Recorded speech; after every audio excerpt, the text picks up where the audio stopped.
Debiutas naujoje komandai. Nežinau, svarbiausia yra, kad komanda laimėjo čia prieš Panevėžį, o mano debutas tai sunku pasakyti, aišku, dar įsigydęs traumų nesu iki galo, bet stengiausi, kiek galėjau, tiek padėjau. Aišku, noriu geriau sužaisti, bet nes visą vieną mėnesį iš vis net nesportavau, tai yra sunku įsidėti. Bet gerai, kas gerai baigėsi. Kalbant apie pačias rungtynes iš pažiūros, lyg ir nelabai sunkios buvo. Nu kodėl? Šiaip jie tokie, kaip pasakyti, ne kaip visos komandos, tai tenais 5 mažiukai aplink treką laksto, sunku tenais 1-1 išsidengti. Bet tenais buvo plus 20, paskui jau buvo tenais 5 taškeliai, tai sviravo tai truputėlį. Ir paskui gal pavargo, nes jų suoliukas yra mažas, 7 žaidėjai, 8 žaidžia. Tam girdėjau, Griškinas po lygos buvo, tai gal pavargo tiesiog.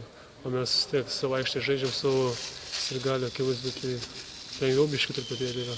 Kaip jauties pats naujoje komandoje porą savaičių? Ai, gerai, tai aš čia beveik pusę komandos esam Šiauliuose žaidę, su Gaidamavičiu, su Vėlium, su Lurbunu. Tai gerai, nu. Kokį įspūdį palieka pati arena, pati atmosfera rungtynių metu?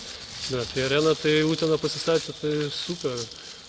Toks mažas miestelis ir tokia arena, tai pagirtina. Komanda gana nemažai mažų žaidėjų. Nebijai konkurencijos tarp Gaidamavičiaus ir Elvikio? Ne, tai labai gerai konkurencija yra, tai tobulėja tada, bet jeigu nėra konkurencijos, tai tam lygmenį ir būsi. Čia, ne, tai kodėl bijoti? Kalbant apie tavo pačią karjerą, turėjai pasiūlymų ir iš užsienio ir kiek aš žinau, kodėl nusprendė visgi atvažiuoti į Uteną? Nes dėl to, kad traumą gavau kažkaip neprotingai, ten su Šiauliais treniravausi ir timtelėjau raumenį. O kur ten važiuosi užsienį, tai tenais užsienį išvažiuoja, reikia iš karto jau rezultatų rodyti, tai kai tu su viena koja žaidži, tai kas tai ten laikys. O čia man davė laiko išsigydyti traumą, viską pasitikėjau Utenos klubas manim ir čia atsidūriau. Kalbant apie pačią komandą, ateities perspektyvas, kaip tau pati sudėtis viskas? Sudėtis man tai, aš dėl to ir atėjau, kad matau perspektyvas, tai jeigu mes išlaikysim gerą formą, dar truputėlį didėsim, tai aš galvoju, galim drąsiai ten žaisti dėl 3-4 vietos su Šiauliais arba dar su kažkokiu klubu. Nes visi stengiasi ir visi nori, svarbiausia, aikštelė rodo norą.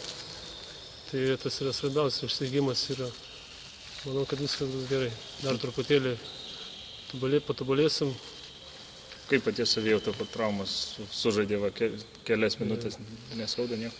Tai aišku, dar jaučiasi skausmas, bet kenti, ką darysi.